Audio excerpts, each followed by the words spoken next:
Bonjour tout le monde. Aujourd'hui, je reçois sur ma chaîne le grand Yannick Lasman et nous allons aborder le sujet de comment sortir de la dépendance affective lorsque nous naissons dans un environnement soit toxique, soit où nous avons une carence par l'absence d'un parent ou en général, la plupart des personnes qui ont une absence émotionnelle du parent et que le parent est physiquement présent et qui engendre chez nous une certaine dépendance affective. Mais je vous laisse avec Yannick Lassman, dont j'ai la chance de vous, du coup, de le recevoir dans ma chaîne et il va nous en dire plus. Hello, merci beaucoup Viviana pour cette petite introduction.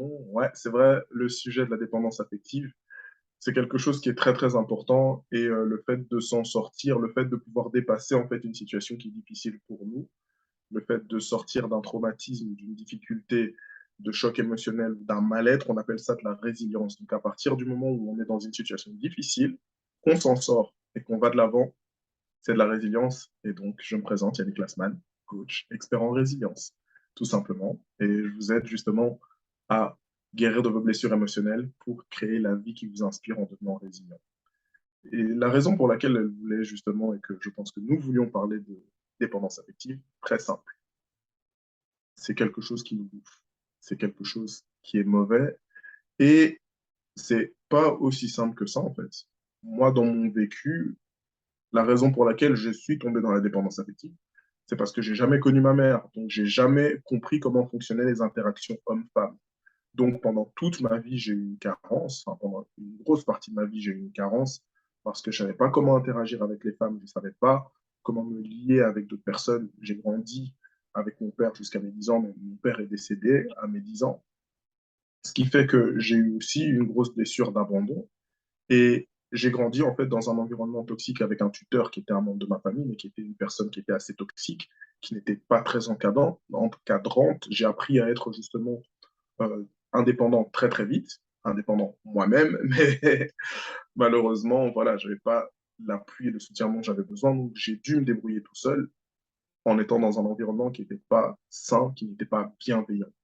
Ce qui fait que une fois que j'arrive dans le vrai monde et que j'ai envie d'avoir une copine, je ne sais pas comment ça se passe en fait, et j'apprends en fait à découvrir, mais je ne sais pas comment on fait. Et donc, je m'attache à des gens à qui je ne devais pas m'attacher. Je restais dans des relations où très clairement, je voyais que j'avais de la valeur, mais je ne reconnaissais pas ma propre valeur et je pouvais accepter en fait des choses que je n'aurais jamais dû accepter de l'autre. Et de toute façon, une fois en fait qu'on comprend que le problème, c'est pas comment les autres voient qui on est, mais c'est comment nous on perçoit qui on est, c'est là qu'on change en fait. Parce que quand on est dans la dépendance affective, on a envie de se donner tout ce qu'on a envie pour nous, on a envie de le donner aussi à l'autre. Et parce que j'ai été abandonné, eh ben, je disais, tiens, regarde, regarde ma valeur. Tiens, regarde, je suis gentil. Tiens, regarde, je sais faire ça. Tiens, regarde, je suis à l'écoute. Tiens, regarde, j'ai ça à t'apporter. Tiens, regarde, je suis un garçon généreux, gentil, à l'écoute, aimant, affectueux. Et en fait, je mendiais. Je mendiais vraiment l'amour, en fait. Et c'est ça la dépendance affective, c'est que pour moi, c'était être une sorte de mendiant de l'amour et de dire, voilà, j'ai envie que tu m'aimes, donc aime-moi parce que je te donne ça. Et quand je me sentais loin des personnes, ben, je me sentais pas bien, en fait. Et c'est pour ça que c'était de la dépendance affective, mais c'était aussi de la dépendance affective qui était amicale, parce que j'avais besoin de m'entourer, parce que je n'étais pas dans un environnement où je recevais justement un bon encadrement de l'amour et de l'amitié de manière saine. Et c'est pour ça que même au niveau des amis, ben, je dépendais aussi des amis, je dépendais aussi des gens avec qui je pouvais se faire des sorties, faire des petits trucs à la maison. Le fait de pouvoir rester seul, c'était assez difficile pour moi de rester tout seul. Et c'est pour ça, en fait, que quand on dit, ouais, t'es dépendant affectif, on résume ça à, ouais, t'as pas forcément d'amour propre ou bien tu restes attaché à des gens qui ne reconnaissent pas ta valeur. Non, non, non, non, non, c'est pas ça. Le problème vient déjà de qu'est-ce que j'ai vécu qui fait que j'ai un trou qui est tellement gros que même quand je passe du temps avec d'autres personnes, ce vide, il est jamais comblé. C'est ça, en fait, la plus grosse question de la dépendance affective, c'est comment est-ce que je peux combler ce vide? Donc, voilà, ça c'est mon introduction. On sort un peu les mouchoirs, hein, mais voilà, en gros, je pense que ce dont on a besoin de se rendre compte pour réaliser ce que c'est la dépendance affective, c'est pas quelque chose avec lequel on grandit, c'est quelque chose en fait qui grandit en nous et qui prend de plus en plus de place et qu'on essaye de combler tant bien que mal. Et en tout cas, je te remercie, Yannick. Et ce qui est important aussi de relever, c'est que beaucoup de personnes se cachent derrière cette étiquette de dépendance affective comme un handicap, comme le pseudo-effet placebo Calimero, alors qu'en fait, c'est pas du tout quelque chose de, c'est pas une condamnation. Il y a beaucoup de personnes que je vois autour de moi qui vivent ça en fait comme un, comme voilà, c'est comme ça et pas autrement. Alors que au contraire, c'est une richesse de passer par là. Parce que ça veut dire qu'en fait, on a un parcours de vie qui font qu'en fait, on est des personnes exceptionnelles. Et moi, je vois derrière et dis-moi Yannick si tu me rejoins, je vois derrière ce parcours de, malheureusement, bah, la vie a fait que on est passé tous les deux par là, tant moins que toi Yannick, et puis tant toi comme moi, on a réussi à s'en sortir et aujourd'hui, on vit Mhm. pleinement notre vie amoureuse et plus. Mais c'est vrai que beaucoup de personnes voient ça comme quelque chose de négatif, alors qu'au contraire, en fait, c'est une marque de maturité.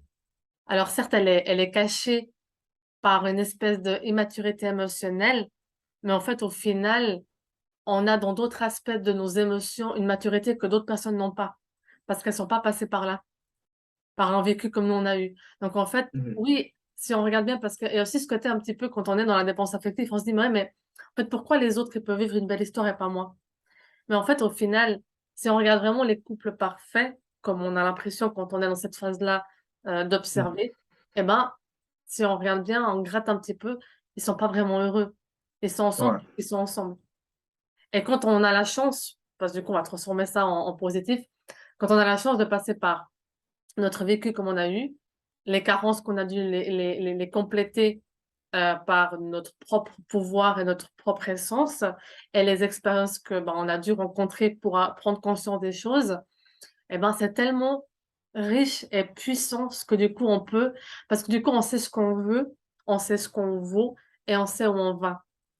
Et la plupart des couples, jouez le jeu avec nous, demandez autour de vous si comment ils se voient dans 3 ans. Et la plupart des couples ne savent pas vous dire comment ils se voient dans 3 ans. Mhm. Ils sont pas en phase.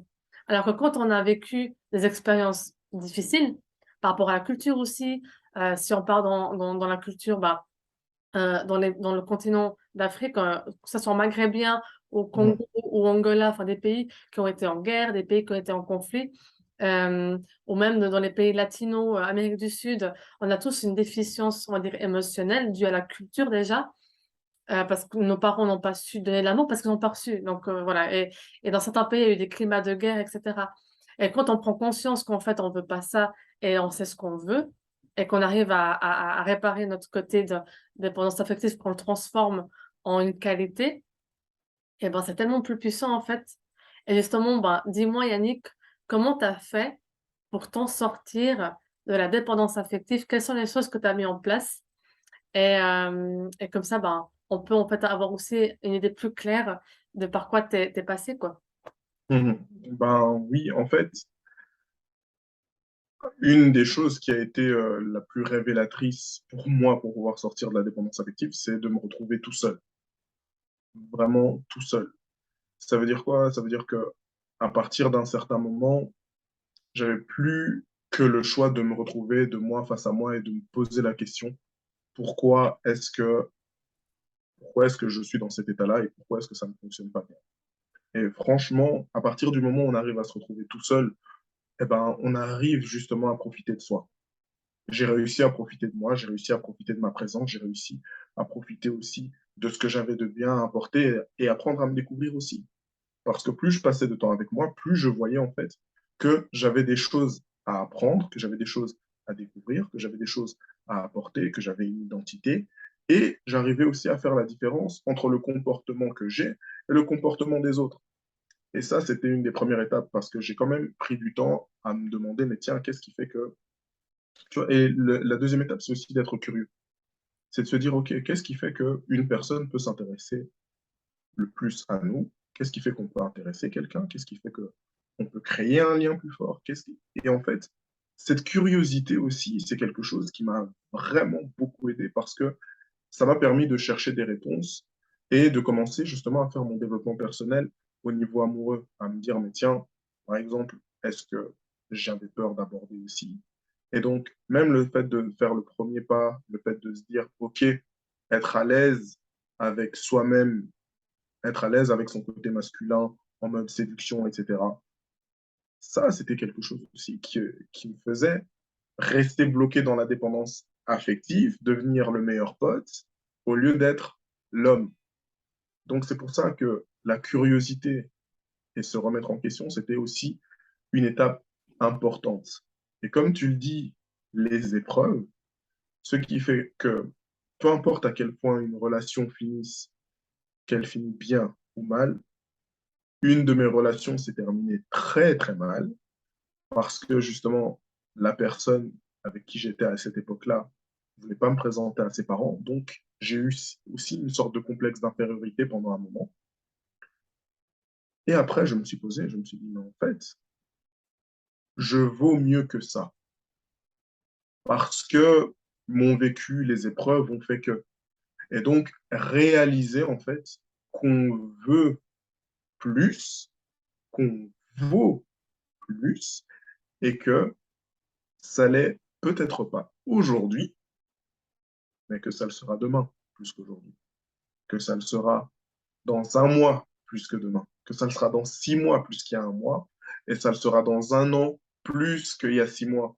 Et donc, ne pas rester figé en fait à qui on est aujourd'hui, mais à quel est notre potentiel et qu'est-ce qu'on peut réaliser, parce qu'en fait, on est des êtres humains et on jette notre potentiel à la poubelle en regardant qui on est aujourd'hui et en pensant en fait que c'est définitif. Et ça, c'est une des plus grosses erreurs qu'on fait tous, c'est de regarder la mare dans laquelle on est à l'heure actuelle, dans la boue, et se dire, ben tiens, je vais jamais prendre une douche, je vais jamais changer de vêtements, je vais jamais me parfumer, je vais jamais me refaire une beauté, je vais jamais avoir confiance en moi. Non, en fait, c'est un choix. Et ça aussi, c'est quelque chose que tout le monde doit réaliser, c'est que tout est toujours question de choix. Donc, la timidité, oui, c'est une question de choix, parce qu'on a une blessure, on a peur de se sentir rejeté, donc c'est pour ça qu'on est timide. Peur de l'abandon, c'est parce que on n'a pas envie de voir quelqu'un qu'on aime nous tourner le dos et qu'on se mette dans un mode où on ressent qu'on n'a pas encore assez de valeur. Et donc, à partir du moment où on arrive à réaliser ça, eh ben, on se dit, ouvre-toi les possibilités. Et au lieu de mendier, c'est d'exiger. Parce que je parlais que je mendiais, etc. Et peut-être qu'il y aura des gens qui ne seront pas d'accord avec moi, parce que le terme exiger peut être un terme beaucoup trop drastique, mais je trouve que ça n'est pas. Exiger le respect, pas mendier le respect. Qui mendierait le respect? Personne. Moi, je ne vais pas mendier le respect. Moi, j'exige le respect parce que je donne le respect, pas parce que je le propose comme ça. Tiens, si tu veux, tiens, tu veux mon respect. Non, non, non, non, non. J'exige le respect. Mais c'est vrai que ce mot de exigence, je l'ai eu il y a pas très longtemps au cabinet. Justement, Mhm. quelqu'un qui m'a dit, ah, mais comment je peux aborder une fille? Quelle est la mentalité de la fille, de la femme? Parce que j'ai l'impression d'exiger. Et je dis non, en fait. Tu demandes ce dont tu as le droit par rapport à ta valeur. Tu as une valeur. Donc, tu vas pas demander quelque chose au-dessous de ta valeur. Donc, c'est vrai que des fois, les gens, avec ce mot exiger, c'est tellement un mot puissant et un peu inhabituel parce que du coup, selon les schémas de familiaux, ben, on a observé des choses et on voyait qu'il n'y avait pas d'exigence et il y avait une espèce de soumission ou autre. Ou bien Et les gens peuvent penser on se voit trop haut parce que ouais, ouais, tu as on des est hautaine, exigences. alors que ça n'a rien à voir avec être hautaine, être princesse ou être prince ou roi. C'est juste, en fait, je vaux ça, je veux ça. Et en fait, si t'es pas d'accord, bah, ok. Et c'est juste, et c'est normal, en fait, on a sa propre valeur. Donc, il est normal qu'on veuille une personne qui respecte, qui nous apporte ce dont on mérite. Pour moi, c'est Voilà. logique. C'est pas pour toi, Et Yannick. pour moi, c'est tellement logique parce que je vais dire, est-ce que tu préfères que quand tu dis bonjour à quelqu'un, la personne te crache au visage ou la personne te dise bonjour? C'est juste ça, en fait. C'est ce Parce qu'on dit. qu'il y a des choses qui sont normales, il y a des normes. Et parce qu'on a été blessé, en fait, on ne se rend pas compte que, comme tu l'as dit, hein, notre niveau de valeur, on le voit en fait en dessous des normes. Et donc, on n'exige plus, mais on mendie. Et moi, c'était le cas. Je mendiais. Et là, maintenant, j'exige. C'est là. Mais plus je vais monter, plus je vais exiger haut. Donc, je vais toujours rester cohérent avec moi-même.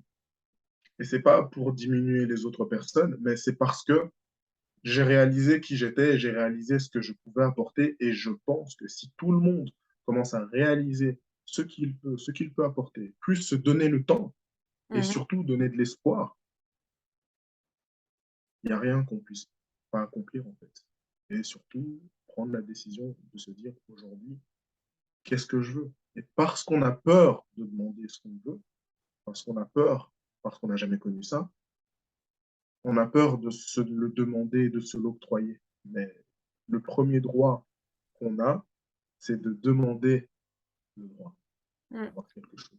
Et ce qui est génial dans tout ça, c'est que vous pouvez retrouver, très chère communauté, vous pouvez retrouver justement dans une vidéo qui va apparaître, qu'on fera aussi avec Yannick, c'est l'importance aussi parce que, comme il a expliqué, parce que beaucoup de personnes croient que le couple reste figé en fait. C'est une fois qu'on est en couple, c'est bon, c'est réglé, et en fait, je peux pas trop évoluer parce que voilà.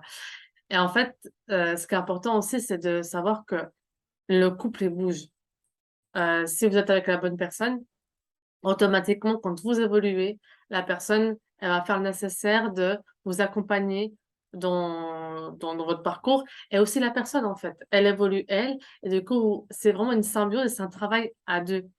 Et c'est vrai que malheureusement, et là, on verra dans une prochaine vidéo de c'est quoi l'amour et qu'est-ce qu'en fait, il faut s'apporter mutuellement pour que bah, le couple évolue dans les années, dans le temps, et pas qu'en fait on le sabote et puis que juste parce que la personne n'est pas d'accord, enfin voilà, on connaît maintenant un petit peu le phénomène de mode rapide de consommation dû aux réseaux sociaux. Et c'est pour ça que je profite aussi d'avoir Yannick avec moi sur ma chaîne, parce que c'est vraiment quelqu'un qui, comme je vous a dit au départ, qui a été très résilient. Et c'est vrai que pour ceux qui ont déjà vu des vidéos de nous deux, on a un parcours de vie assez similaire, différent, mais très similaire. Et c'est vrai que c'est la personne que je connais dans mon entourage qui a une façon de penser comme moi et un vécu similaire dont il peut en fait apporter ce côté masculin, ce conseil masculin. Et du coup, ben, juste mettre enfin, mettre en plus une plus-value sur ce que moi je partage dans ma chaîne, dans le love, dans la résilience, dans la maladie.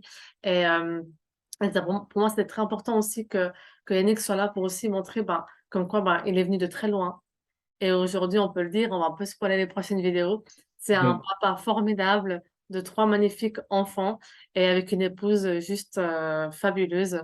Et comme quoi, en fait, c'est ce que je veux vous transmettre aussi sur ma chaîne, c'est que malgré tout, que ce soit une maladie, que ce soit un environnement toxique ou carencé, ou un milieu où malheureusement vous n'avez pas eu tous les outils à la naissance, que vous avez dû vous créer vous-même, ben, vous pouvez faire des miracles parce que c'est une question de choix.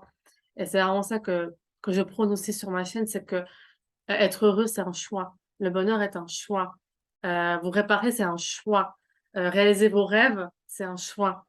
Et c'est vraiment, je voudrais vraiment remercier Yannick de revenir sur ma chaîne pour ce mois de octobre, pour partager Mhm. vraiment avec vous ces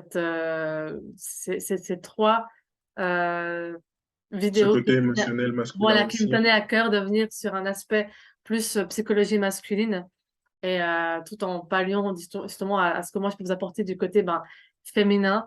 Et en tout cas, je te laisse le dernier mot de la fin. Yannick, du coup, as-tu réussi à sortir de la dépendance affective? Bon, tu as spoilé, hein, mais oui. Et oui, surtout entre le moment où j'ai trouvé ma femme, oui, j'ai réussi à sortir de la dépendance affective. j'ai réussi à créer des vrais liens, j'ai réussi à justement m'imposer, à exiger le respect et à avoir des standards parce que je savais ce que je voulais, je savais ce que je valais et je savais ce que j'avais à apporter. Et c'est tout ce que je peux souhaiter au monde parce que, comme tu l'as si bien dit, le bonheur est un choix et personne ne peut choisir à notre place. C'est ça. En tout cas, merci beaucoup Yannick et rendez-vous à la prochaine vidéo. Et Yannick va nous partager comment il a rencontré sa femme, la femme de sa vie, mère de ses 3 enfants. Merci beaucoup. N'hésitez pas à aller sur la chaîne Yannick Klassman, expert en résilience, à vous abonner, Yep. à mettre un commentaire aussi, à le soutenir. Et je vous dis à très vite pour plus de Soutenez vidéos. Viviana. Abonnez-vous pour ceux qui sont nouveaux dans la chaîne. Et je vous laisse mettre un petit commentaire. Ça me fait toujours plaisir de vous répondre. Et je vous dis à très vite. Ciao, ciao. Ciao, ciao.